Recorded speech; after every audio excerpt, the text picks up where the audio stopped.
Turcafé es auspiciado por... El mundo nos dio una lección de humildad. Nos demostró que nada es más importante que una caricia, que estar cerca de los que queremos, que un apretón de manos vale más que 1000 palabras.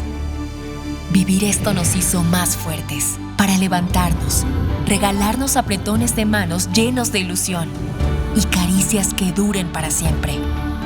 No permitamos que nada nos vuelva a separar. Sani, más unidos que nunca.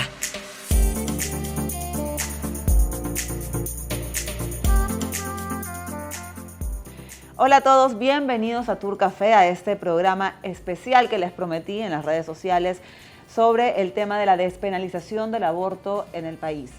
Quiero dejar clarísimo desde el inicio que será un programa sin pasiones. Nos vamos a regir hacia lo que ha marcado y la parte legal.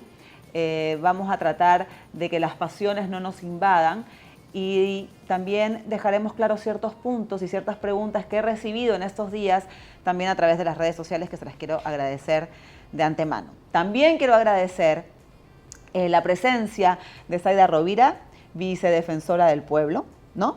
Vicepresidenta, vicedefensora del pueblo. Está también Silvia Buendía, abogada, también activista de los derechos humanos, y el abogado penal Daniel Curi.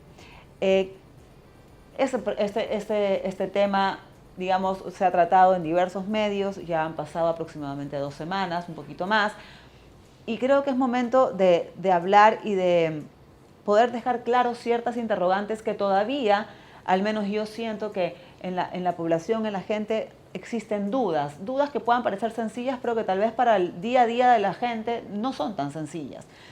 Pero antes, quiero compartir con ustedes ciertos párrafos que creo son importantísimos de la sentencia de la Corte Constitucional. Uno es el artículo 137, el párrafo, que dice así: esta Corte reconoce y enfatiza que las mujeres, como titulares de los derechos a la integridad personal, al libre desarrollo de la personalidad y a tomar decisiones libres sobre su sexualidad y vida sexual, ejercen autonomía para adoptar decisiones informadas, libres, responsables sobre su cuerpo, así como respecto a su salud, vida sexual y reproductiva, y a su vez se encuentran protegidas de indiferencias arbitrarias por parte del Estado o terceros. Les quiero preguntar, ¿cómo se interpreta esta parte de la sentencia, este párrafo de la sentencia? Bueno, Caterina, primero, mil gracias. Realmente compartir este espacio con gente de la talla de Silvia, de Daniel, contigo misma y la ciudadanía que nos escucha y que nos ve, porque este tema ha generado un debate, a veces creo que inútil, que estéril. Y te voy a explicar por qué, desde mi punto de vista. Sí, cómo se interpreta este párrafo de la sentencia. En efecto, las mujeres tenemos derechos de libertad, derechos a decidir cuántos hijos tener y cuándo tener esos hijos, las mujeres. Las niñas no tienen que decidir, no tendrían nunca que decidir o que pensar en eso, porque son niñas, es otra esfera, otro espacio. Sin embargo, con esta sentencia histórica, emblemática, se ha abierto un espacio para ver a ciencia cierta lo que ocurre en la sociedad.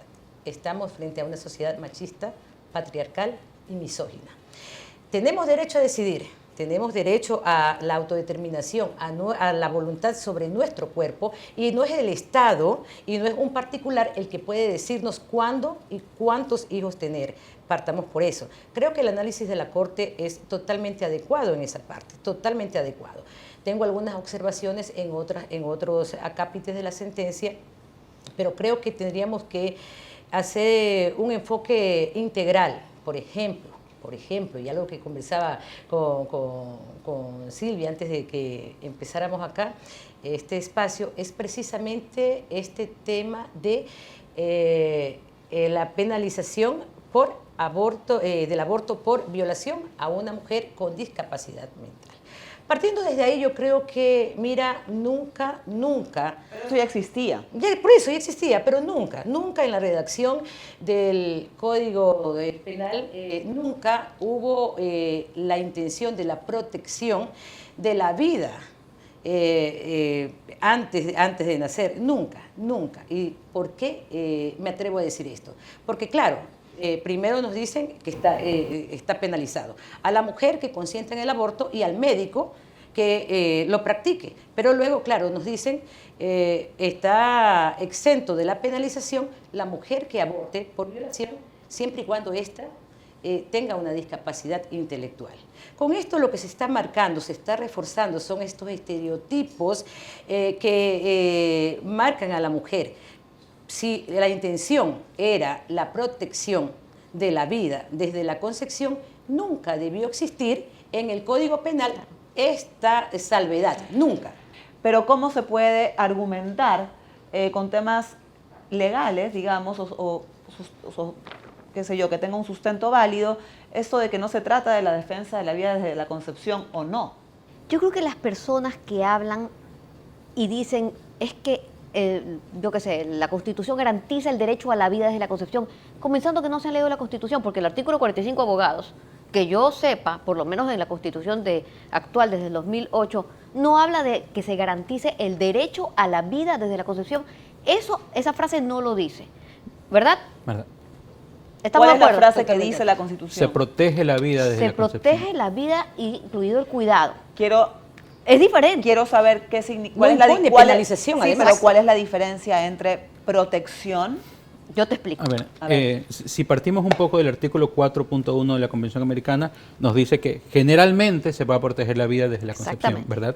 Si vamos al artículo 66, que nos habla sobre los derechos de libertad, el primero que habla del derecho a la vida, nos dice el artículo 66 que las personas van a tener el derecho a la vida. La concepción de persona ahí para derecho va a ser clave, ¿ya? Por eso es que es difícil de decir que antes de que cumpla esa condición legal de persona, no moral de persona, legal de persona, ¿verdad?, va a poder tener este derecho. Es decir, para dejarlo claro, mientras la mujer está embarazada, según la Constitución, el ser viviente que se encuentra dentro de la mujer no es considerado persona. No No. por la ley ecuatoriana. Ok, La no ley por la ley ecuatoriana en el artículo 60 del Código Civil dice inicio de la existencia de la persona y lo fija como el nacimiento.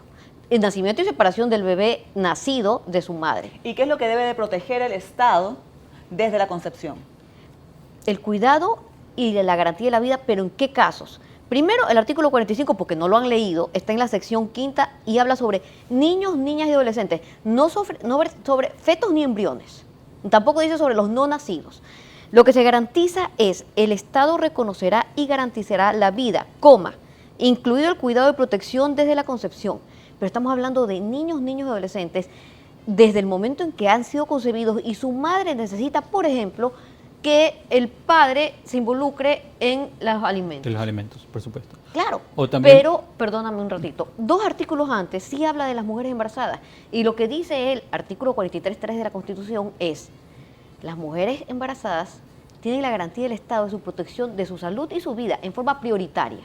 Entonces, las personas que hablan por hablar ni siquiera se leyeron el primer artículo que defiende, que es el 45, y la Constitución no se puede interpretar por un artículo, sino por la totalidad de sus artículos. ¿Es así? Totalmente. Pero además, Silvia, yo creo que aquí tendríamos que analizar, como le decía al inicio, de forma integral.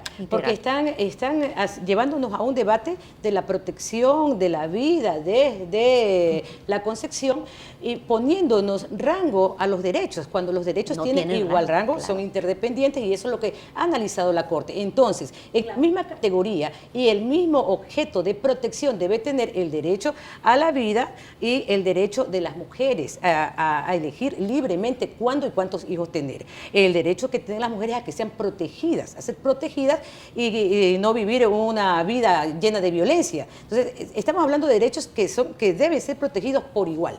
Aquí no, yo he estado escuchando todos estos días que todas las vidas son iguales, todas las vidas son iguales. Ah, claro, pero para el segundo inciso o el numeral 2 del artículo 50 del COIP, no todas las vidas eran iguales. Claro. No todas las vidas eran iguales. La vida del feto, de la mujer que fue violada y que decidió abortar, esa vida para Valía ese más. artículo... Claro. Entonces, ¿qué bien jurídico se protege? ¿Qué bien jurídico se protege? Entonces, tenemos que ser claros. Todos los derechos tienen la misma jerarquía. Hablamos de vida, pero yo me pregunto, a ver, ¿será simplemente el derecho a la vida? No, es el derecho a la vida digna. Eso es lo que tenemos que rescatar de todo esto. Daniel. Yo creo que, bueno, pues, de por sí, ¿no? todavía viene a ser digna, pero si vamos a hablar en el tema de proporcionalidad, por ejemplo, un homicidio va a tener una pena mucho mayor a la de un aborto. Si una persona Y la dolosamente coge un bate de béisbol y le golpea a una mujer para que aborte, aún así va a tener una pena menor a la de un homicidio. Totalmente, ¿Verdad? ¿Por qué? Porque el tipo de protección que se le da al derecho a la vida y la protección a la vida es Pero también es diferente. violencia de género. Claro que sí. Obviamente. Claro que sí. De hecho, es un mal ejemplo, Daniel. Es un mal No, ejemplo. me refiero, pero te entiendo. No, me refiero al ejemplo meramente del aborto, Claro. per se. Claro. Ya. No, lo voy a decir de otra manera porque sonó un poquito violento, pero te lo voy a decir de esta manera. En nuestra legislación actual, el aborto consentido está penalizado de 6 meses a 2 años para la mujer.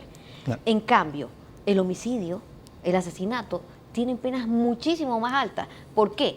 Porque no es lo mismo matar o quitarle la vida a un feto o embrión que a una persona. ¿Por qué, para Daniel, es tan importante la despenalización del aborto en el país? En este momento tiene muchas razones. Por un lado es una cuestión de salud pública, ¿verdad? ¿Por qué? Porque en el momento en que estamos permitiendo que muchas personas vayan a centros clandestinos que no tienen ningún tipo de control, se está poniendo en peligro la vida de la menor, la vida de la madre que se quiere hacer el aborto, ¿verdad? O la de la persona violada, de la mujer violada, ¿verdad? Por otro lado, estábamos ante un caso claro de discriminación, ¿verdad? ¿Por qué? Porque, a ver, ¿cómo comienza un poco la historia de esto de aquí? El código anterior del 38 pues hablaba de las mujeres idiotas y dementes, ¿verdad? El legislador dice, ok, este término es políticamente incorrecto, lo cambia por un término, pero lo cambia incorrectamente, porque en vez de poner discapacidad intelectual, pone discapacidad mental, que puede ser cualquier tipo de discapacidad mental. Ahora, bien, ¿por qué anteriormente se le había puesto a las mujeres idiotas o dementes? Era una razón genésica, porque tenían miedo que el niño nazca con las mismas enfermedades de la madre. Que sea idiota o dementa como su mami. Algo así, ¿verdad? Pero si nos podemos a pensar, ¿verdad? No hay un caso de relaciones consentidas con una mujer demente. Siempre va Y acá quiero No llevar, existe. y acá No quiero existe. llevar a esta pregunta, Silvia. Tenemos actualmente cifras, ¿no? Hablamos de clandestinidad, de mujeres muertas. ¿Sabemos aproximadamente cuántas mujeres mueren en centros clandestinos? No, porque no se puede llevar el registro de una actividad que se Justamente porque es está clandestina. realizando en la Sí. clandestinidad. Lo que sí podemos saber es la cantidad de ocupación hospitalaria por abortos incompletos. Eso lo tiene el Ministerio de Salud y la Organización Mundial de la Salud. Lo que determina es que en el Ecuador, y esto es una cifra muy fuerte, están abortando aproximadamente cada 4 minutos una mujer. Es escalofriante. En centros clandestinos. Ajá. Bueno, depende. Esta penalización del aborto penaliza sobre todo la pobreza, la falta de recursos, Totalmente. la falta de acceso a la salud. Porque, por ejemplo, mujeres de tu condición abortan en una clínica con su médico. ¿Están también en una mujer aborta cada 4 minutos? Sí, pero en otras condiciones. No arriesgando ni siquiera su libertad, peor su salud, de ninguna manera Y su sí vida. tenemos cifras de cuántas niñas dan a luz Eso sí. al día, que son aproximadamente 7. Sí. 7. 7 que tiene registro Entre 10 y la 14 Fiscalía, años. entre Ujú. 10 y 14 años. Zaira, además Zaira va a ser una de las personas que va a redactar esta nueva ley. Me dijiste desde al inicio de que estabas y tenías algunas observaciones en lo que ha resuelto la Corte. Bueno, en términos generales te digo, estoy totalmente de acuerdo, no dejo de celebrar, esto es un hito para la lucha de las mujeres, para conseguir la igualdad en una sociedad donde podamos ejercer nuestros derechos de la misma forma en que lo ejercen los hombres. Básicamente me refería, era justamente a este elemento, ¿no? A que estamos abriendo un debate ahora, porque la Corte resuelve esto, pero nunca discutimos antes la protección de la vida desde la concepción, porque creíamos y decíamos es que le está protegiendo porque está penalizada ya.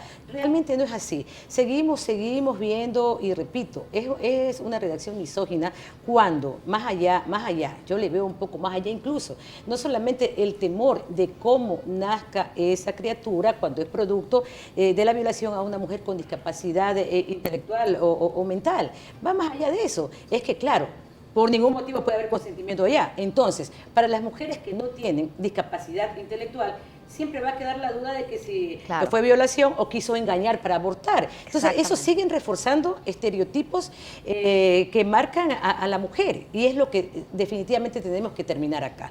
Me parece, repito, que lo que hemos logrado ahora, y mira que me incluyo porque aparte he tenido muchos cuestionamientos, me dicen, pero ¿cómo la Defensoría del Pueblo? Si ustedes tienen esta opinión, pero claro, pues resulta que se presentaron, Catrina, 7 demandas. No es que la Corte le dio la gana de, hoy día yo voy a despenalizar el aborto, no, se presentaron 7 demandas, con más de 20 organizaciones, más de 300 mujeres firmaban, más de 250 micos curiae, o sea, Claro. era un tema, y no de ahora, del 2019 se presentó la primera demanda. Aparte que en Entre el tantas- 2015 la ONU recomienda Claro, al Ecuador claro. penalizar el aborto, ¿no? y además, 5 comités de derechos humanos. Claro de que Naciones lo- Unidas. que Una y otra vez nos están diciendo lo como mismo. Estado, por favor, señores del Ecuador, despenalicen el aborto, Claro, den traten el acceso a la tema salud. como Es salud, un Y ojo, problema de claro. salud. nunca se presentó una demanda inconstitucional en el sentido contrario. Ajá. Es decir, No. diciendo de que ese aborto por violación, perdón, eso Es era inconstitucional porque hay que No. proteger la vida. Solo Nunca se les presentó. ocurre que es inconstitucional cuando se porque aprueba. ahora-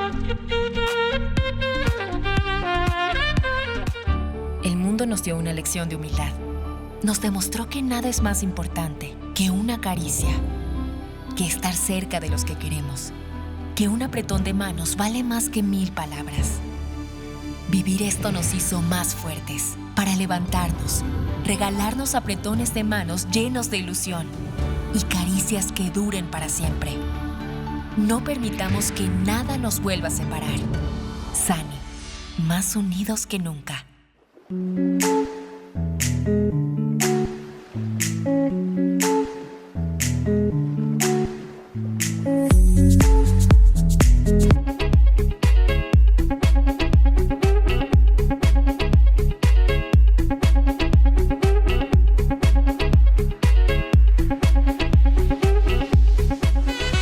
Y luego de una buena comida o de nuestro cafecito, qué mejor que hidratarnos con Suiber, esta agua riquísima, ligera y de altísima calidad. Síguelos en @SuiberS, que también hacen envíos a domicilio. Yo puedo ofrecerte una vida muy interesante. ¿Tenemos noche de película? Sí. En familia. Yo voy a arreglar eso. Ya está. Pero se pasa bien rico. Mamita, ¿la llevo al trabajo? Me voy en bus. Yo no tengo para darte ni un peso, pero sí puedo darte mis besos. Para sacarte yo tengo poquito, pero es gratis bailar pegadito. Yo no tengo para abrir Yo te reconozco que soy chola, solo que soy chola en evolución, ¿ya? playa, aunque es poco lo que yo. Cuando lavo, cuando plancho, cuando saco a pasear al perro, mi amor, quítamela. ¿Y qué perro? ¿Qué sacas? A menos que sea el perro de Juntos y revueltos. De lunes a viernes, 8 de la noche. Solo por TC. Claro. Daniel, una pregunta, porque y va directamente hacia ti como abogado penalista. La mayoría de gente, también se ha abierto este debate, que yo insisto, son dos cosas diferentes, porque acá se ha despenalizado el aborto y la despenalización del aborto tiene que ver con la mujer, ¿no es cierto? Pero hay otros que dicen, ¿por qué no se preocupan de las sentencias o de las penas de los violadores? Y algunas personas sostienen de que las penas para los violadores son muy cortas. Entonces, ¿cuál es la realidad? A ver, yo no creo que las penas para los violadores sean muy cortas. Estamos hablando de apenas cerca de 20 años, ¿verdad? El problema realmente no es con las penas para los violadores, sino justamente cuál es el número de violadores que efectivamente sufre la pena, Exacto. ¿verdad? Y ¿Cuántos son denunciados y llegan a ser denunciados, ¿cuántos atrapados, se- condenados. se- Es decir, que el hueco está en el Poder Judicial. Sí. Y cómo, desde nuestros espacios, repito, porque al final es lo que hablábamos, ¿no? Voy y denuncio, ¿no?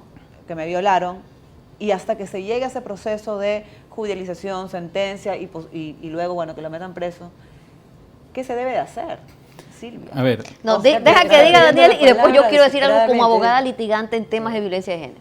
es que lo que iba a decir es que una de las cosas más importantes es justamente empoderar esa voz, porque muchos de los hechos pasan en la parte de la vida privada y no se hacen públicos, no se denuncian. Pero no solamente eso, y aquí yo voy a Es la añadir denuncia, algo es importante. la denuncia. Va una mujer violada a denunciar y el operador de justicia le cree, no la revictimiza, no la hace esperar. Oye, yo te vi a ti en una entrevista en que el entrevistador te decía, tengo una idea genial, sometamos a la víctima a un polígrafo. Y tú creerás, pero ¿qué está diciendo, por Dios? Y lo que era es, no puedes revictimizar una entrevista. Oye, no puedes revictimizar una víctima. Artículo 78 de la Constitución.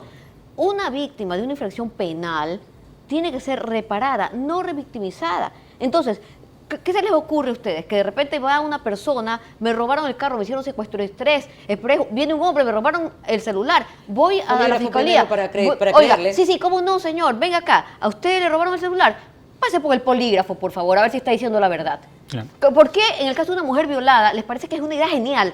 Y en el caso de repente de tu carne, tu vida, tu condición, en la delincuencia como está y la inseguridad que vivimos, ya no les parecería tan chévere? En ningún caso. En van a ningún poner- caso, pues no sean tan bestias. Aparte que creo que el detector de mentiras no está Para aprobado nada. para No solamente por eso, sino porque el detector de mentiras lo que te hace es que te mide las pulsaciones de los nada nervios. más. Una mujer Nada más. violada viene a contar que está siendo violada, la pasa por el detector, el polígrafo, explota, Es que, pues. por supuesto, es ¿A casi quién se le seguro ocurre que esa va a fallar genial la idea? prueba. Ahora, hay que dejar Es claro algo. nuevamente, repito, porque ese tema es súper importante, que lo que se ha hecho es, hace 2 semanas, la Corte Constitucional lo que ha hecho es despenalizar el aborto. Es decir, que una mujer mañana no va a ir presa por abortar. No solamente eso, actualmente, en el momento de que está ya publicada en el registro oficial, los procesos pendientes que existen y que están, tienen que ser archivados.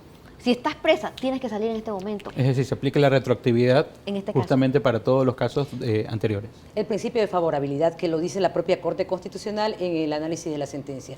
Y en esto también es importante saber que la Defensoría del Pueblo ya está trazando la ruta para la construcción de este proyecto, pero que va más allá del proyecto de ley, porque aparte nos impone la Corte, que me parece muy correcto que esto se haga, y por eso te comentaba anteriormente que este proceso no es de ahora, que tenemos una construcción con los colectivos sociales, con los grupos feministas y con toda la sociedad. Oye, hasta con la Defensoría Pública.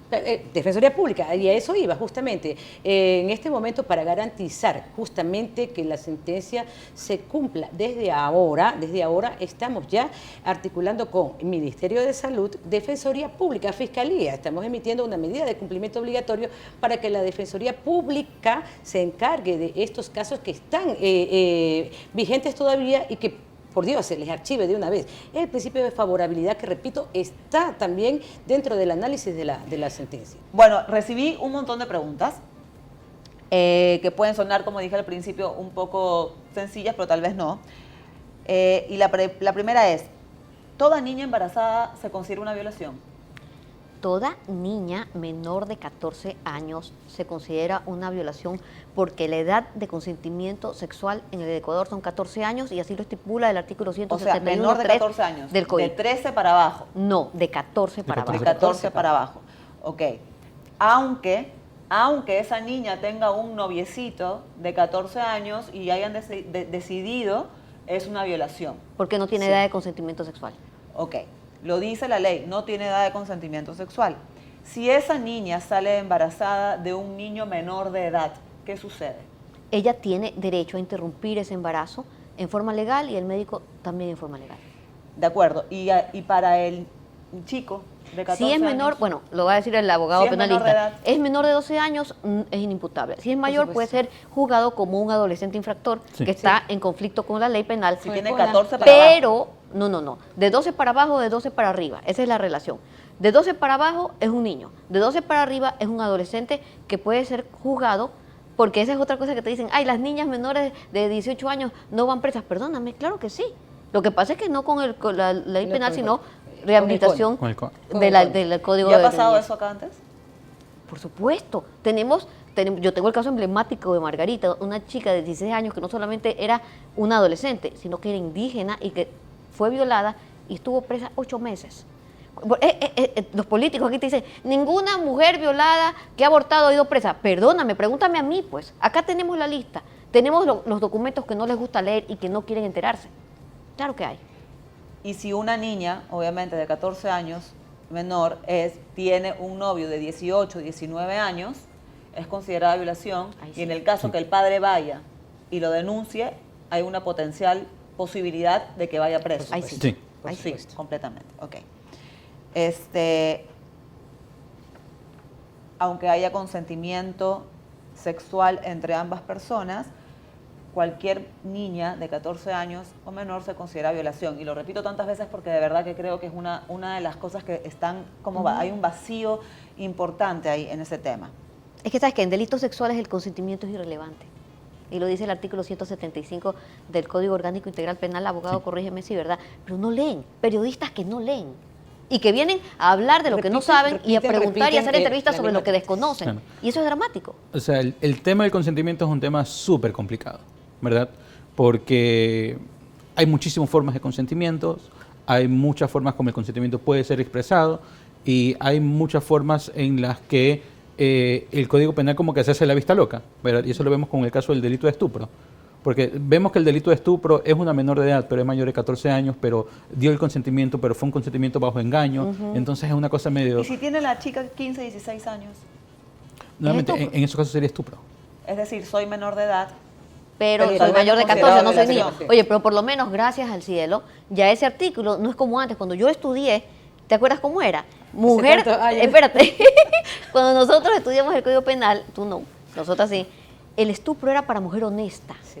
Claro, Ese calificativo sí. Por supuesto. existía. ¿Y cómo podrías De ser decir que deshonesta. honesta? ¿Cuál es la mujer deshonesta para que no sea un bien jurídico protegido por el legislador su integridad sexual? Pero pongo la pregunta un poco más específica, es decir, si mañana una chica de 16 años denuncia una violación de un chico de 18, ¿no?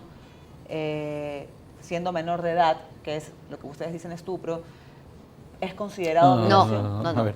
El est- Una cosa es la violación, que es sin el consentimiento. Otra cosa es que el chico le haya prometido que después de graduarse ella se le iba a llevar a París y se iban a casar, etc. Claro, y ella dijo ¿Verdad? sí y no le cumplió. Eso Exacto. es estupro. Pero no es violación. Pero es un delito Claro, sexual. porque ella en teoría lo consintió. Exacto. Exactamente. Ok, de acuerdo. Si una niña es violada, ¿quién garantizará que se hará una investigación para descubrir quién es el violador? ¿Qué pasa si es de la familia? Y acá, porque claro, la mayoría de niñas embarazadas por violaciones son violadas por su En el entorno muy, familiar, muy en el cercano, entorno. hermanos, padres, primos, abuelos, etc. Y si no lo vive usted, no quiere decir de que su realidad es la realidad. Claro. La realidad es mucho más allá de lo que nosotros podemos ver, de nuestro círculo. La realidad es otra, y sobre todo en países como el nuestro, donde tenemos muchísimos sectores, muchísimas realidades y muchísima necesidad. Es una cuestión de derechos. Si mañana hay una niña, por ejemplo el caso del que yo ayudé hace 2 años, de esta chica Puerto en Viejo. Manabí, en Puerto Viejo, tenía 13 años, el padre descubrió que el esposo de la madre la había embarazado a la chica.